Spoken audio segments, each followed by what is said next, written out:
What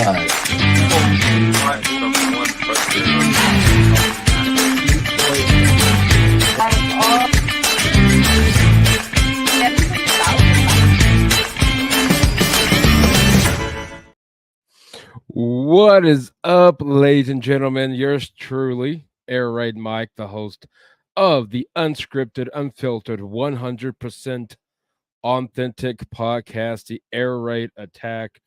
And we have a fun show for you as I am slowly getting ready to balance two phones here. We have a fun show for you right ahead. First things first, the NFL draft is coming up, which means all you football fans and lovers out there, I will actually do a live draft coverage of the first round. Never done that. Don't know how that's going to look. Probably only going to be live streamed. Will it be actually podcasted out and you can listen to it? Depends on probably how it goes, especially with the Denver Broncos. So we'll see how that goes. But nonetheless, I have a absolutely honorable and phenomenal person coming on the show today. Got the privilege of talking throughout conversation in the past probably month and a half or so, and one of the biggest fans of the podcast. Not only is he a husband and a father, but more importantly, he is a believer. He is the athletic director and the head football coach. He's a two-time national champion. And let's welcome in New Braunfels Christian Academy athletic director and head coach, one, the only, the legend himself, Coach Bronk. Coach, first things first, welcome on the show, and I am honored to have you on. Hey, Mike, how are you doing, man? Hey, I'm doing well, Coach. Hey, I'm honored. I feel like I'm in the presence of greatness in your presence, but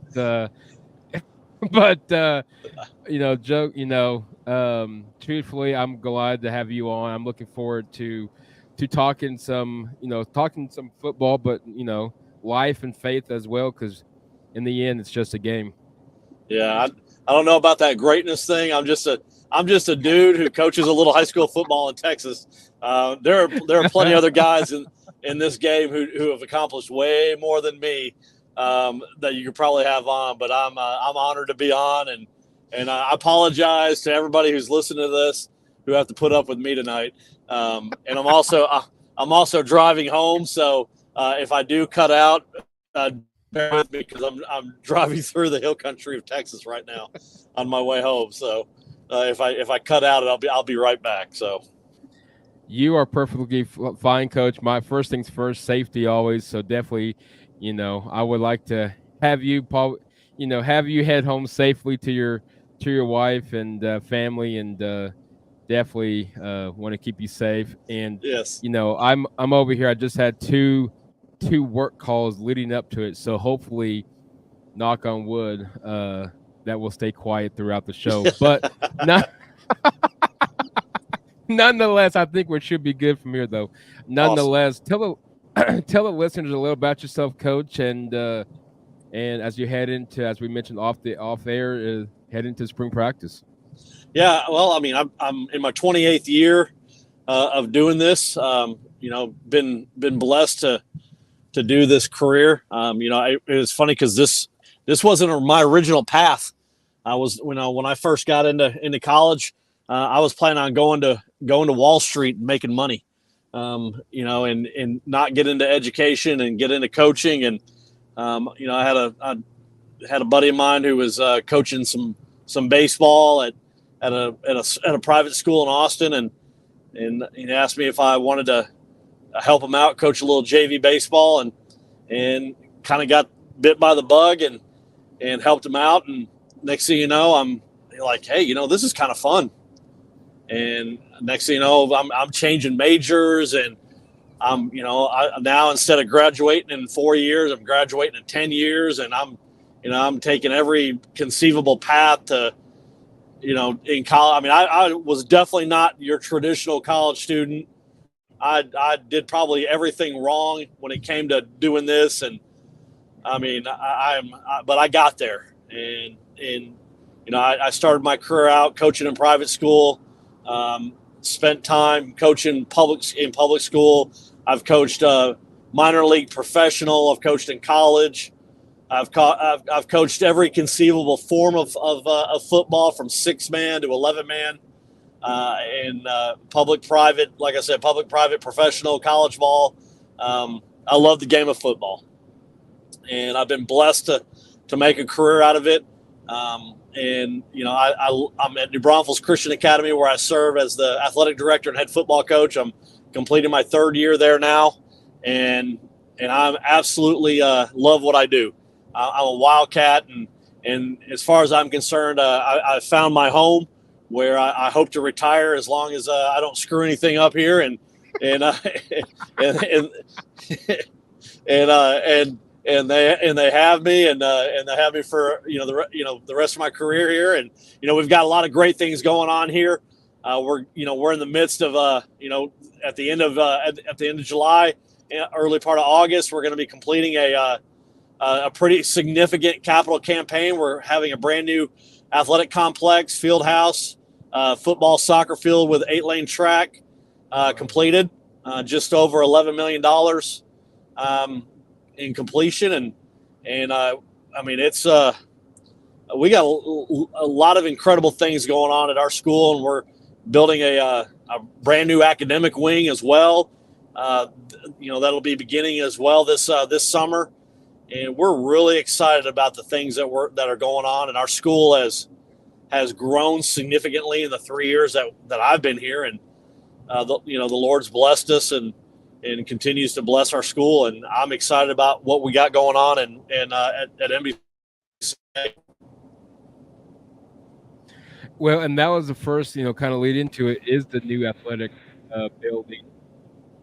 I don't know, obviously, getting to it, but I'm sure, when it comes to, well, first off, let's be honest, when it comes to football in the state of Texas, um, a lot of people treat it as if it was a religion, and same in Oklahoma. It's pretty fascinating how far people take high school football, but I can just imagine in your position how exciting this is, not just for you and I'm sure the coaches, but I'm sure for the players as well and the school. Oh, I mean, our players, our families, our community, they are incredibly excited to watch the building, the process alone. I've stopped going out every day to watch it. I used to go out there every morning just to see what's been done, and I stopped doing that because, I was like, well, nothing's getting done, and even though things were getting done, it just all looked the same. So I started out there today, and about a week ago, the softball field is on our site. Administrative assistant is standing next to me at softball game. I elbow her and I said, "Hey, look, we've got windows and a door in the field house now." So we've got walls, and so it's just just the little things. We got walls, and we got a retaining wall, we got a fence, just things, the progress that are being made, and it's just exciting to watch. And our kids go out there as they're training on the current grass field. Kids are going out. Our track team goes out there and they're training on the grass field, and just to watch their body language as they're watching this progress, and they're like, wow, this is incredible. And then to listen to our families talk about this whole thing in this project, and they're like, this is really happening. I said, yeah. I mean, when we hit the field, when we report August 5th, the first day of camp, this is happening. Wow. This is real. This is real, and this is really, really happening.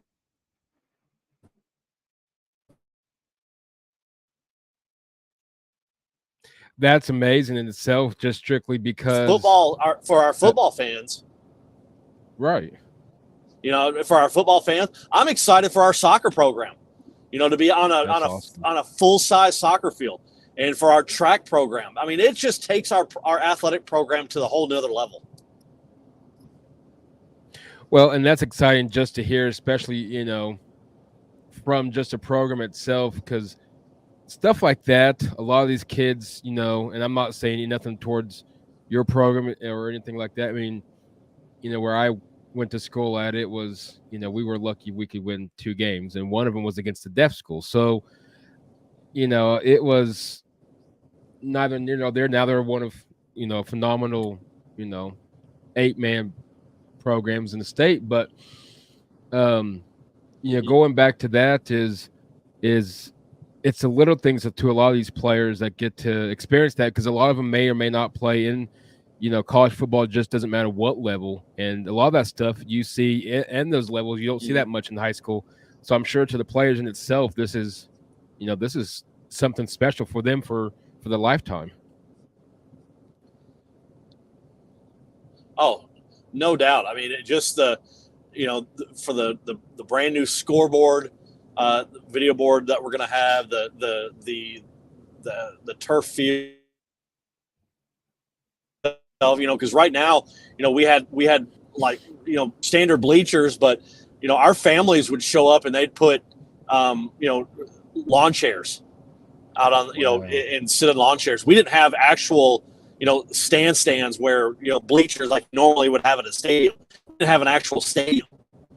We had a field that people just would bring lawn chairs and sit in. And so just the whole dynamic of a stadium, being in a stadium, it just changes the whole dynamic and approach of what it's going to feel like on Friday night for these kids. And it's just going to, I'm just excited for the boys. It's just going to change the whole shape of our program, the whole dynamic of our program. Now, if you don't mind me asking, because I'm curious, when's the home opener for you guys this year? That's a great question, because it's funny because our week 3 is our home opener. It's funny because I did that on purpose, just in case. You just never know when Mother Nature in the springtime comes calling. Yes, sir. And you never know if she wants to delay things. So what I did, what I did is, we open up on the road against Austin Achieve, and then we have a return. And it just kind of works out perfectly because we did have a return visit to Austin Achieve from this past year, and then we have a return trip to Tyler, Texas, to play Bishop Gorman. And so what I did is, even though we're in the first year of our new realignment, I got with both those schools and I said, hey, how about this? We're opening up our new stadium, but I want to make sure that everything is ready to go. So how about we play both of y'all week 1 and 2, just to make sure everything is ready. And we're going to open up our new stadium in week 3 versus McDade ISD, which is a brand new 11-man program. They're coming up from 6-man. Oh, wow. And so our week 3 game against McDade High School, which is a UIL 2A school here in Texas, will be our home opener, and we're excited by that. So what I'll do is I'll tentatively keep an eye on that schedule then. Yeah, and we will be posting that schedule here pretty soon. Okay. We will have our social media reveal of our actual schedule coming up. We do have, what's really cool is we do have a game this season. It's against on Thursday, October 10th. It's a district game against Geneva School of Bernie, and is a televised game. Wow. Yeah, it's a televised home game for us, so we're really excited by that. Again, it's going to get to showcase our brand new stadium and our facilities and our school. So we're really excited by that. I know you mentioned earlier coaching 6-man. And I've played 8, so I, add the extra 2 players, I get the smaller ball feel. What was it like coaching 6-man compared to obviously the normal 11 that we have on a weekly basis? Yeah, well, 6-man, if you're an offensive-minded guy like I am, 6-man is like the greatest thing ever. Absolutely. Because it's all about offensive football. Mm-hmm. I mean, it's just, when I coached 6-man, it was just offense. defense. I used to tell my defensive coordinators, listen, you're going to give up points, so just relax. All I need is one stop a quarter. If you give me one stop a quarter, we're going to be fine. I had a guy who worked for me who was an 11-man defensive coordinator. Mm-hmm. I hired him away from public school, hired him to be a 6-man defensive coordinator. He came in, and I thought this man was going to have a heart attack his first season. Because we're giving up 60 points a game, Mm-hmm. and we're winning games. We're averaging 80 points a game, and he's giving up 60. And every game he's apologizing. Coach, I'm sorry. I'm like, why? Why are you apologizing? Because Coach, we gave up 60. I said, how many we score? I said, how many we score? He goes, 80. I said, we won. Coach, I said, this is 6-man. I said, this game is set up for you to fail. Oh, absolutely, it is. I mean, I said, everything is set up for you to fail. I said, just relax, man. I said, we're fine. I said, we are fine. And we won our first ever district championship in the school we were at. And we won the game 90-88. Oh my goodness.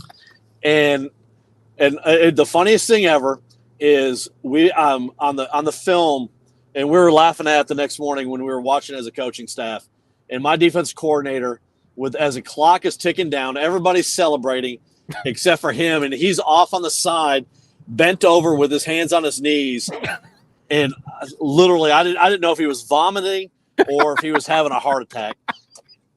And it's just because he just gave up 88 points, and the man was just like, he's like, I've never had anything like this before in my life, and it's just one of those. It's just one of those years, and we go 8-2 in the regular season and win a district championship for the first time in school history, and it was but that's just it's just the greatest show on turf, as we call 6-man football, and I was down at a public school in High Island, Texas, and my son who played for me in high school, his first 2 years in high school he played 11-man, and his last 2 years in high school he played 6-man, and it was one of those, his senior year, we scored 123 points in a game.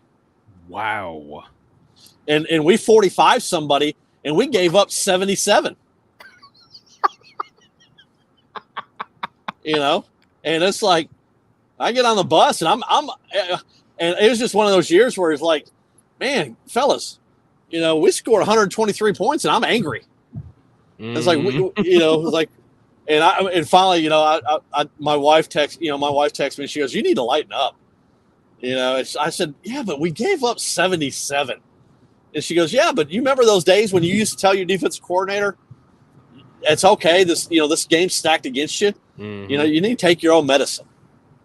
And so, it's one of those games where and I'm an air raid guy, so we run air raid principles in 6-man, and we just light up the scoreboard running air raid stuff, and it's a fun time. I love 6-man football.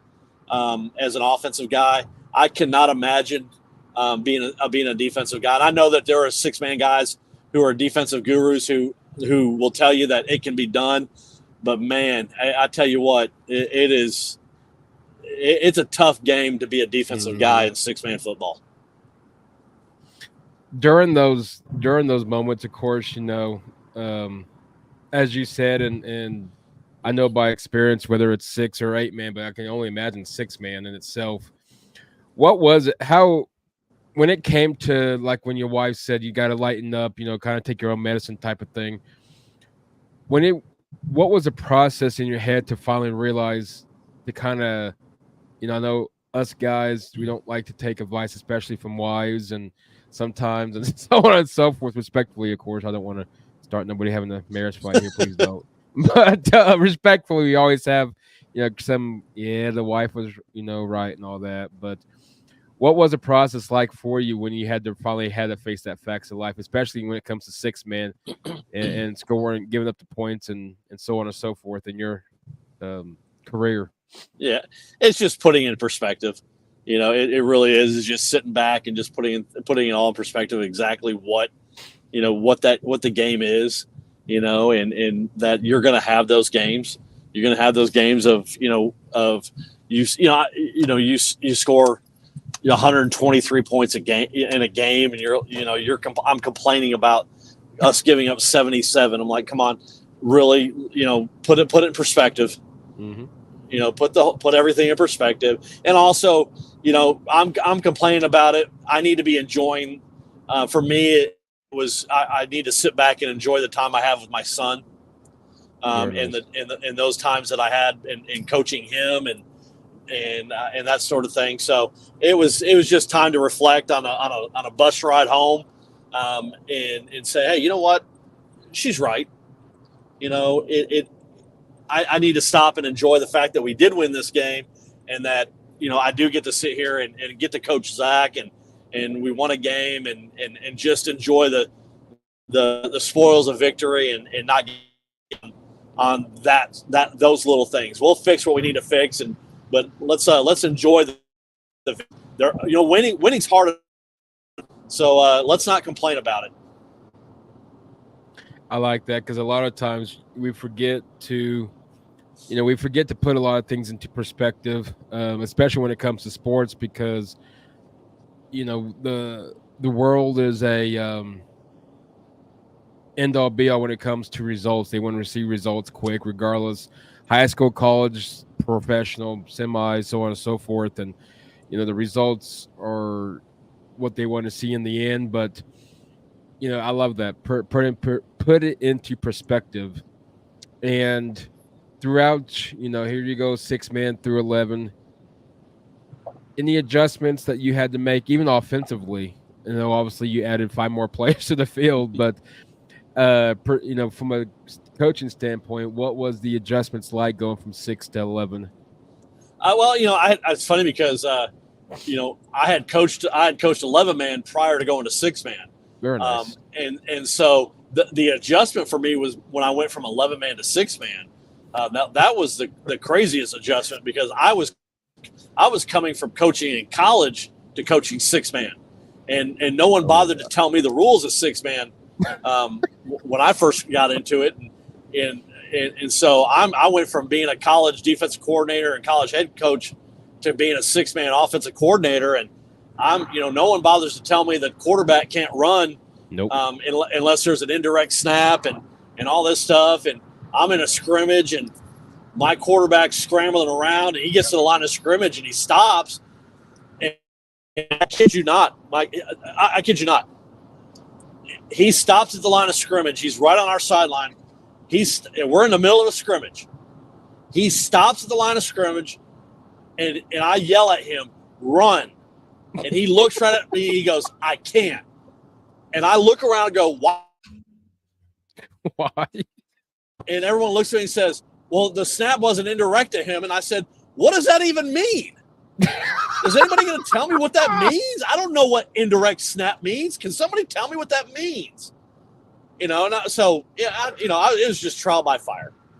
And so, I love that year of my first year of ever coaching of 6-man football may have been one of the most fun years of coaching I ever had in my entire life. And we went 5-5, and I was just an offensive coordinator, because all I did was coach ball that year. I was just a teacher and an offensive coordinator of a 6-man private school, and all I did was just coach ball. And it was probably one of the most relaxing, joyful times I've had in 28 years. And I really, really enjoyed that year with those kids. And it's not to take anything away from all the other teams I had, but that was just one of those years where it was just all about coaching ball and developing relationships with kids. Now, the transitioning back out of, 6-man to 11-man, basically it's just, it's just the concepts of adding offensive linemen, and that's it. I mean, really, we ran such a pro style air raid in our 6-man stuff that really the transition, like when we were here at MBCA, my first year, we were when I took over, we were 6-man, and then in year 2 and 3, we were 11-man. So our kids were already ready to go from what we were doing. It was just teaching them the 11-man game, but the concept wise of what we were doing offensively, it was not really a hard transition for them.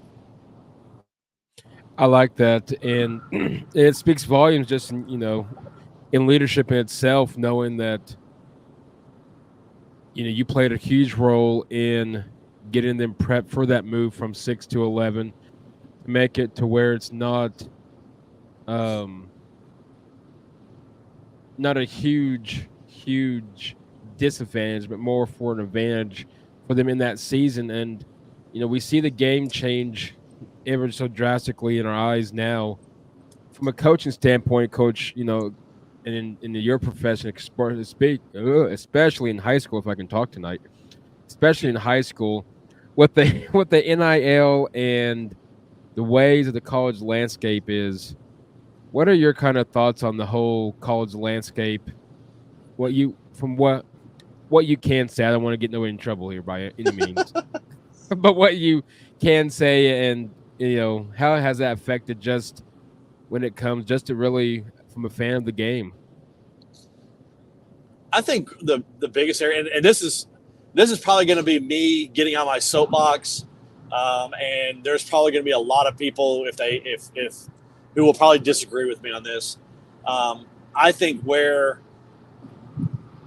the current state of college football, what I don't like is how it has impacted high school recruiting, and the fact that with the transfer portal, and listen, I am all in favor of kids being able to move around. I don't begrudge a kid for being able to just pick up and if coaches can get up and move to a different school anytime he wants to, I don't begrudge a kid having that same opportunity. I don't. And so I'm not gonna sit here and say that it's wrong that a kid can do it. I think what the issue that I have is how it's now impacting high school recruiting now. It used to be where colleges would recruit, 4 or 5 high school quarterbacks. Mm-hmm. And now you're seeing where unless you're the elite of the elite quarterbacks, colleges are signing one high school quarterback. They're signing, you're not seeing these Division II schools signing many high school quarterbacks anymore. They're signing one. And then they're taking kids out. They're taking portal kids. And so it's changing the whole landscape. And really, I see the areas that the position groups that I see the biggest impact in recruiting are quarterbacks and linemen, because colleges,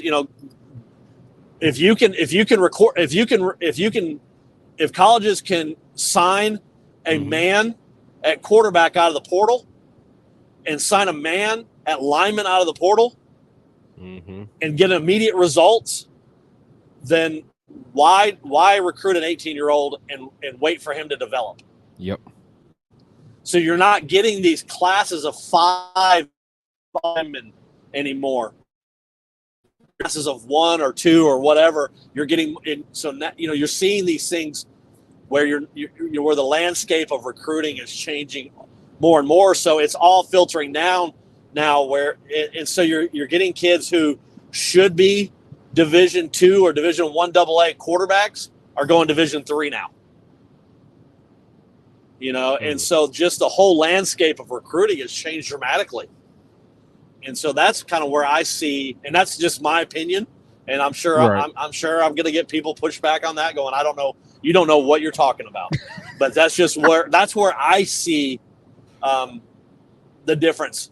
And I'm not attacking my own son's his talent, but my son played 6-man football in high school, and he was recruited out of high school to play at Angelo State University in 2017, a Division II school. And he was a 2-time all-conference player, and he was and he led his school to their first ever conference title in 30-something years or whatever it was. and he's getting ready to go play professional football over in Italy. I'm not sure in today's landscape my son would be recruited by Angelo State University today. Wow. That's how the landscape of recruiting has changed today because of the portal. And so that's the craziness of how things have changed. And that's not to take away anything from him, Right. because he was a pretty dynamic player, but that's just how things have changed dramatically. And he was a pretty dynamic player in college. I don't know if Angelo State would have recruited him coming out of high school anymore. And so that's where I see things have changed dramatically. And then you got the whole thing with NIL. Mm-hmm. I mean, it's the wild, wild west now. Yes, sir. I mean, I wow. I don't even know where to get started on that. No, and it's been conversations, that I've had previously with other people on the pod, and vice versa when I, join, others as well on theirs. But Herbert Raj, I think more of the one that's come to mind, that we've expressed those both on their pod and vice back on here. But the NIL is a very touchy subject to so many, regardless of whatever route you go. You're going to get a trend to where somebody's going to be upset, or if you go take the other road, well, then you get another group of people that don't. The NIL definitely is a touchy one. Isn't even what probably the right word for it. It's just, what do you really say about the NIL that's going to change, and what's the best way to fix it, and so on and so forth. But I do know one thing: the NIL has completely changed. Unfortunately, I can't speak for high school, but the college realm, it has definitely changed college sports, especially college football. But I think it's just the beginning of, hopefully not the end of what the college football as we know it, but yeah, it's starting to get that way pretty quick. Yeah, I don't disagree. The one thing that I think is unfortunate is that the NCAA and everybody involved, the powers that be, went from one end of the spectrum to the complete far end of the other end of the spectrum. Yep. And instead of finding that middle ground with proper regulation, so what they basically did is they went from the wild, wild west to the 80s, where you had the SMUs in the Bagman with the Pony Excess and all that stuff, and all the things that happened there, to now just doing it out in the open. Yep. And so now it's just so blatant and so crazy that instead of just finding proper regulation, they went from one end of the spectrum to the polar opposite end of the spectrum. What I'm hoping and praying is that, and I hope it never enters the state of Texas. I hope that the powers that be in the Texas High School Coach Association and everybody associated with TAPS, our private school affiliation, and the UIL, do not allow NIL to creep into the high schools. Yep. Because if it does, it will ruin high school football as we know it. Yeah, and that's, I'm afraid, I know in some states it's already taken place. Oklahoma, I know there's a few schools, I'm not going to say who, but definitely, and two of the three that I'm aware of are not even, or are power schools, but the other one is really your, I wouldn't say middle of the pack, but they're probably your 7-win team season, probably what you're going to get out of them year in and year out. But, again, I'm not going to say what schools, because I'm going to respect them, but sure, and not completely bash them, or not bash them, however you want to approach it. But, it's starting to affect some, at least here in Oklahoma, hopefully not down there. And I hate to see if it does, but it wouldn't surprise me if it did. I guess it's unfortunate, but when I just think it would be bad I think it would be bad all around for everybody involved if it happened. Oh, absolutely. And I just think No, I just think it's all the way around is going to be bad, and I think it's just the beginning of what we're probably, unfortunately, going to be dealing with. And I hate saying this, but then do we? And I'll get your thoughts on this. If we, because my playing days are completely, my playing days are way done. Even at 36, I don't think I can tolerate much more hitting. But even though I would love to, I don't know if I can take it much like I used to. But the thing is, and I'll get your thoughts on this. If we allow the NIL to fully take over, and at this point, I think it's already done that in college football. When it speaks into high school, at this point, is it safe to say that if we continue to allow it, that now at this point, we're just now playing for whoever has the most money or most benefits instead of the actual love of the game? Like myself, I'm sure you growing up as well playing football. Hey, if we're playing football, it's because we may not like the 2 or 3 a day practices, and we sure don't like the heat, but we were still out there day in and day out, grinding with the grinds along with the heat of Texas, Oklahoma, and so on and so forth. But is it safe to say, Coach, that I'm afraid that we may lose that real passion, and then now it's whoever has the most money or better benefits for the program and that I can go and play for? Oh, absolutely. I think it's going to become you're going to go to the highest bidder. Yep. That's what you're going to pretty much now in college. You're going to the you're going to the highest bidder. And that's just the reality of what it is. It's who provides, yep. who's going to provide the best benefit. And that's why I think that that's why it would be bad to have that come into the high school realm, is because now it's going to be, you're going to have kids flipping schools every single year, because one year you may be playing for, so-and-so Christian, and then the next year you're playing for so-and-so high. And because so-and-so high, decided to give you and your family $250,000 because this car dealership is a big sponsor of the program or whatever. I mean, it's just it's just you're opening up Pandora's box to something that doesn't need to be opened. Mm-hmm. And if you allow it to seep into high school, which I think is the last bastion of pure football, it's I don't think you ever get that back.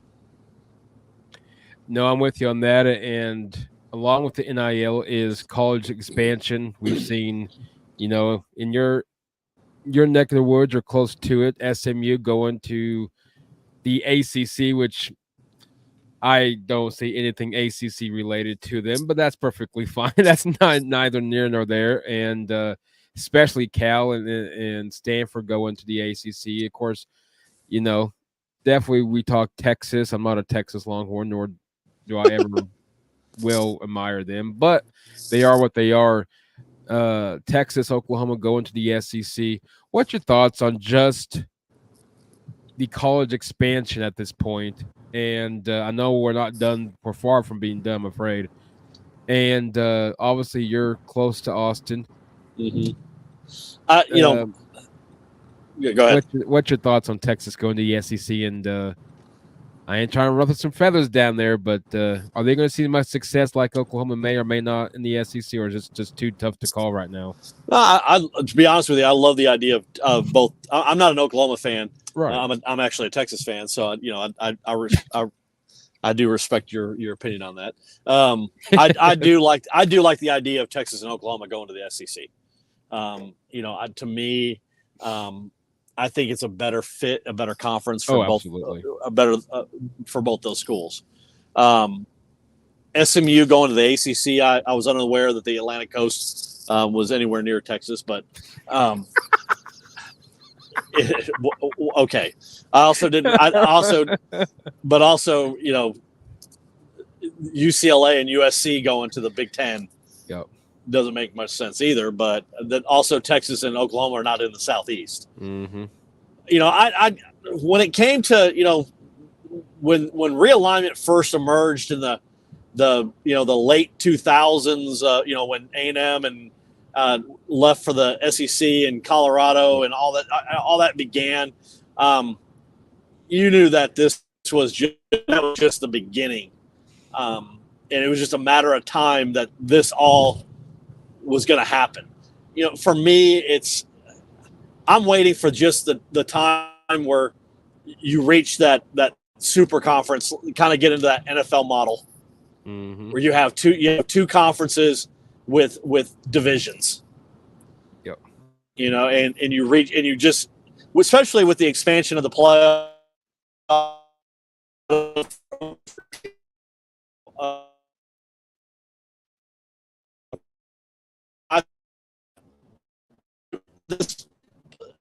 The whole idea of these traditions and having rivalries, listen, those have been thrown out the window. Yep. I mean, when Texas and Texas A&M haven't played each other in forever. And that when they decided that rivalry no longer mattered, that told me everything I needed to know about rivalries didn't matter anymore. Yep. If you're willing to throw that one out the window, then rivalries don't matter.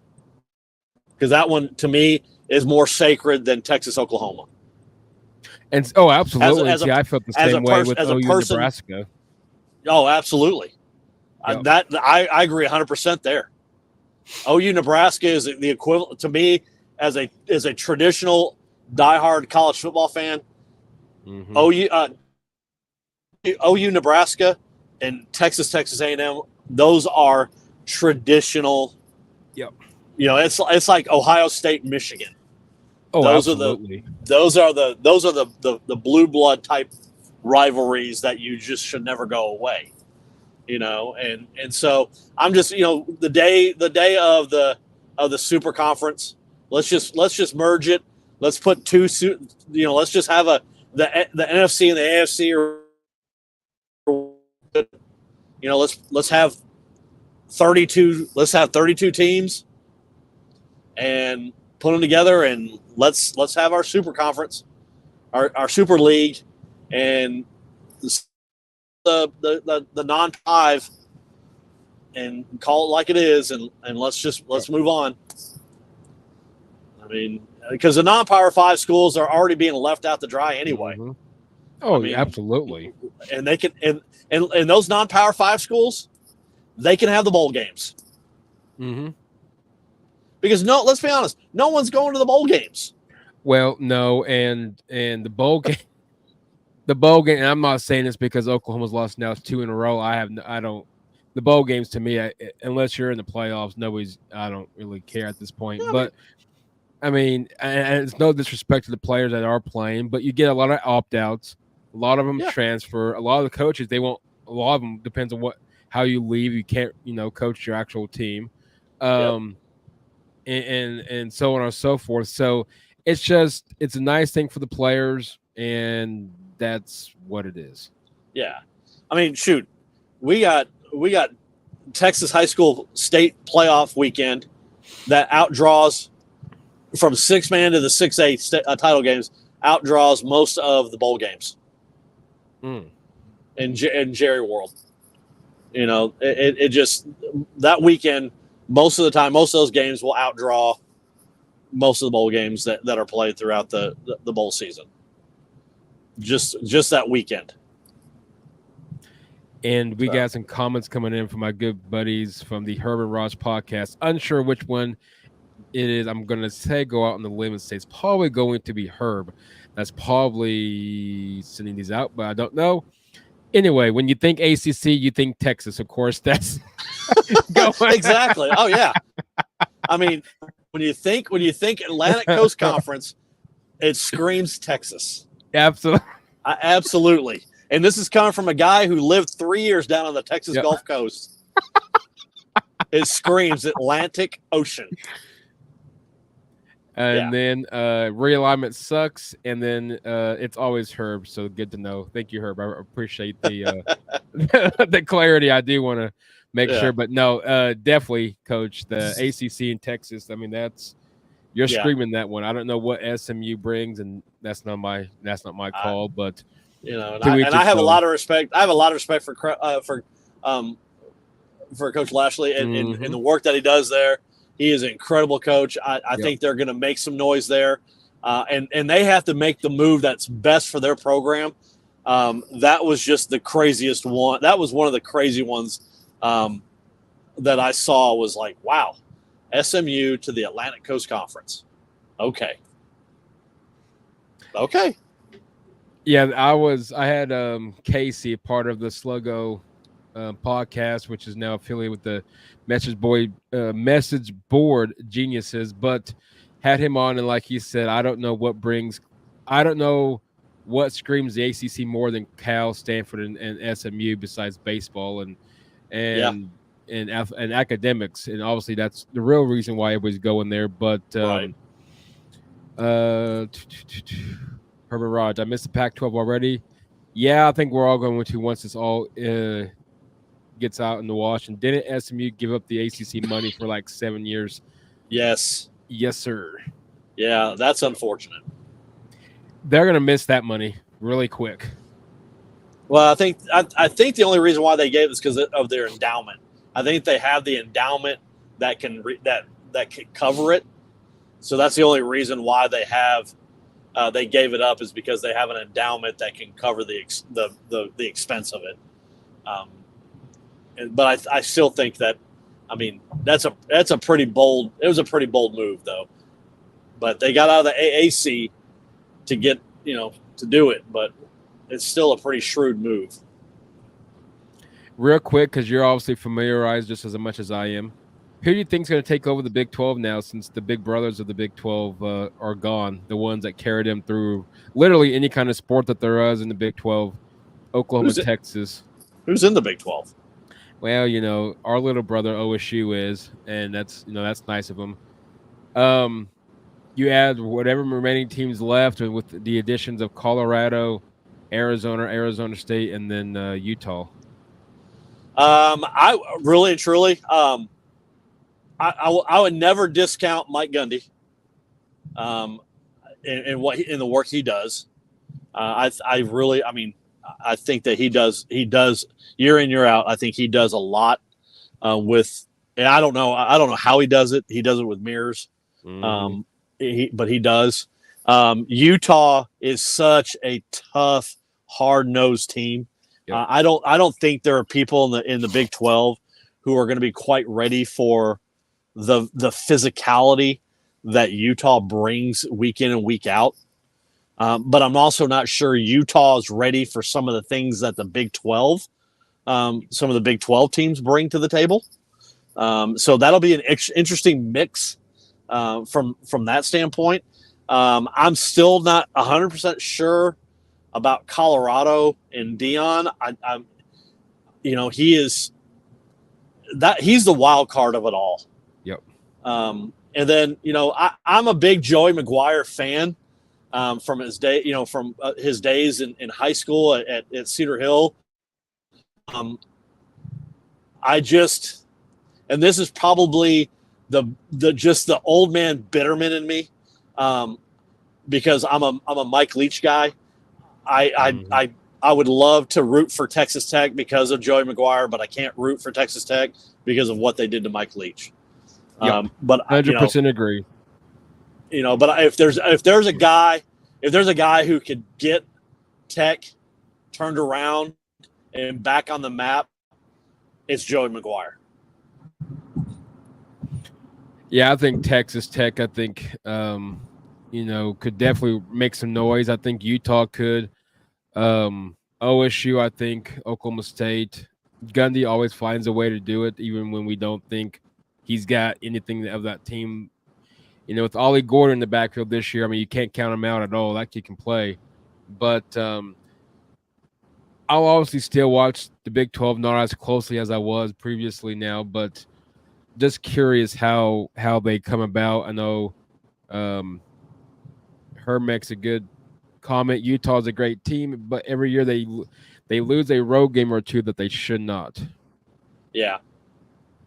And then the Big 12 winner this year could easily have 2 to 3 losses. Oh, there's no doubt. There's no doubt about that. Yeah. How do you, There, as a Texas fan, what's your expectations of Texas this year? I know the recruiting class looks really good, and of course, Quinn comes back, and that was a huge plus for you guys as well. Coming off a Big 12 championship season, I was hoping that would be OU Texas one last time, but didn't pan yeah. out that way. But what's your, as of Texas, just as a Texas fan, what's your expectations and what's your excitement built around headed into the Southeastern Conference? I love the work that Coach Sark's doing. I think the culture that he's built at Texas and the way he's going about building that program and through recruiting and through the portal is the right mix. I really I believe that I think he has his feet firmly planted on the ground here at Texas, and he's doing things the right way.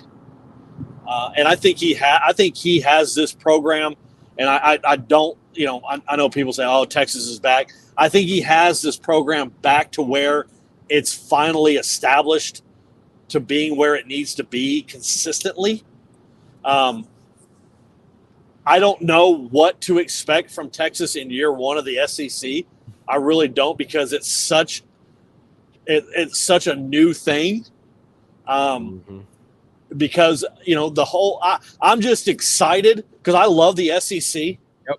I absolutely love the SEC, and so the idea of Texas being in the SEC and the idea of Oklahoma being in the SEC just excites everything about it. Just excites me, and so I don't know even what to expect from a win-loss standpoint. But all I know is that I'm freaking excited about Saturdays in the SEC for Texas and Oklahoma. Yep. And I'm pumped up about it. And so, I'm not going to sit here and tell you, oh, Texas is going to run the table and they're going to be undefeated and blah, blah, blah. There's going to, in the SEC, they're not, I think they're a step below Georgia. Oh, absolutely. They're a step below Georgia. I think they probably got 2 losses on the schedule. They got 1 to 2 losses on the schedule, and I think I think that's reasonable at this point in time right now, with the unknown of what the SEC schedule has in front of them. Just because I just don't, the unknown of going through that gauntlet. But I like what he's building. I think he's doing it right, and I think he's built this team in getting ready for the SEC. I think that's the thing, that he's built it preparing for the SEC, not building it preparing for the Big 12. Right. He built this team getting ready for the SEC. And so that's what I'm excited about. No, I'm pumped. Just the fact that, even from an OU standpoint, the fact that we can replace a lot of 11 a.m. kickoffs, I am excited about that. We don't have many of those, hopefully not. But but jokes aside on that, but the fact that we can replace, Kansas with Auburn, Kansas State with Tennessee, Texas Tech with LSU, Baylor with Alabama. The list goes on. We get Vanderbilt. That's probably it's a moment, but it's just the fact of being in the best conference in college football. And I was saying that before OU even joins. It's not like, well, you guys are saying it now because the SEC. You guys are no. I've always thought the SEC was the best. Football conference in America, no doubt. But just the fact it's a different. Yeah, I'll miss. They've got our number 2 the last 3 years, even though I still believe Lincoln Riley threw the Bedlam game 3 years ago. But I still, it's going to be something different and excitement. I'm like you. I'm more excited than I am now. I just wish we can just start playing tomorrow, and I'll be perfectly fine. But but the one thing that I am disappointed about with the whole thing with the SEC move, and you're going to laugh at this. I hate the fact that CBS is no longer carrying the SEC. Isn't that the truth? They no longer have the SEC game of the week on CBS. That's the only thing that ticks me off. There's something special about 2:30 kickoffs on CBS on Saturday afternoons, and it's Absolutely. the theme song. And the theme song. I'm glad I'm not the only one who thinks that. Now it's the Big Ten. It's the Big Ten, And exactly. I'm not watching that. No, Big Ten puts me to sleep. Yep. I'm not gonna lie. Basketball, especially, but football, I just can't get. And I'm not, disrespecting some of the teams in there, like a Michigan or Ohio State. Even though I've seen some low scoring affairs with them, I just can't get excited for a 6-3 halftime score or No. 13-5 final score. I don't get into that kind of stuff. No, I want to go watch an SEC game on Saturday at 2:30 on CBS, and now I got to flip it over to ESPN, which will be fine. I'll deal with it, but still, I mean, it's just like, come on. Well, no, I'm with you on that. At least give us 1 year of OU and Texas on CBS. Yeah, exactly. Don't give us OU Texas 2:30 on ESPN or ABC, whatever they choose Right. with. Yeah, yeah. So, but hey, I'll survive. I'll survive. I know one thing, OU fans. I'm sure Texas fans that's watching and listening, and in the future and currently, and Coach, I'm sure you can probably be on board. I just wish OU. I just wish there were some fans, and OU fans are out there too. I hear them a lot. There's no chance OU Texas will ever go to an evening game unless they're in AT&T Stadium. Just because if you know where the Cotton Bowl is, if you've been there, I've been there, and it's not in a good area. I'll just put it that way. No, And that's why there's never going to be a night game there. It's not gonna happen. And I know they just they're about to do a lot of huge renovations to the stadium, so that probably gives an indication that they're not moving the game. no, I can. I'll tell you what. I don't. I think this is probably again the traditionalist old guy in me talking, but I don't ever want it moving out of the Cotton Bowl. I don't want it moving to Cotton, and I don't. I'm not a big fan of the fact that they moved the Cotton Bowl out of the Cotton Bowl. No. And moved it to AT&T Stadium. I get why they did it because it's climate controlled and stuff, but I like OU Texas in Dallas at the fairgrounds where it should be. Yep. And I don't like it at 11 a.m. I'd rather it be 2:30. But hopefully it'll be 2:30 game. In more times than it's not, but. I don't foresee that game ever being a 7 o'clock kickoff on a Saturday night. No. So no. If it does, and I'm not making jokes, I'm not making light of the situation, but the whole city of Dallas and the surrounding areas will send their police unit there just to make sure nothing. It'll be a little bit different. Oh, absolutely. Yeah, absolutely. But as we wind down, there's a topic I wanted to talk about. And we put it, I put it always this way. It's great to talk football and basketball, whatever sport people like to talk about. Me, on the other hand, it's mainly football. But faith and life, and at the end, it's just a game. And a lot of people will argue that. And I know even some Christian people that will argue that. It's pretty mind-blowing, but it is what it is. But faith is a big thing in your life. I know. I see it on your Twitter, and growing up as a pastor's kid, it's a big thing in my life. Haven't always been perfect. No, not even close. But I've had my mess ups along the way. But what has faith, from a personal standpoint, meant to you? But put it into a perspective from a coach, from a coaching standpoint. What has faith shown you, even in your profession? For me, my faith is the foundation of why I do what I do. And it's why I love where I'm at, because I'm able to share my faith every day with my kids. We pray every day before practice. We pray every day after practice. Every day that we have a thing that we do every day at the beginning of practice. After we open up in prayer, which is called high level listening, and we choose a topic of the week, and it's something that's it's character based, biblically based, And what we do is we have a coach that does it on Monday, a coach do it on Tuesday, another coach does it on Wednesday, and then we have a player lead it on Thursday. And then on Friday, my devotion, my pregame devotion is based on that topic, and my pregame speech is based on that topic. And so everything for that topic and is of that week we discuss. And so during that week, and so my faith is central to what I do and why I do it. And I'm not shy about it with my kids, and I love the fact that I'm in a place that I don't have to sit here and be shy about it. Mm-hmm. And be able to sit here and be able to have a young man or a young lady come into my office who's struggling, and be able to just pray with them and talk about it. That's the cool thing.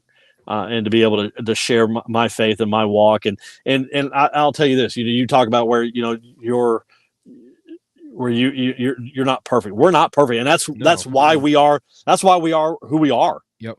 We were born imperfect. Mm-hmm. We just completed Easter Sunday. That was the whole reason Yep. why Jesus died on the cross. Because of our sin. And so when people talk about you're a hypocrite. Well, yeah, yes, I am. Exactly. I mean, that's why I go to church. I mean, Yep. I am a hypocrite. Mm-hmm. I am not perfect, and that's why I strive every day to be better.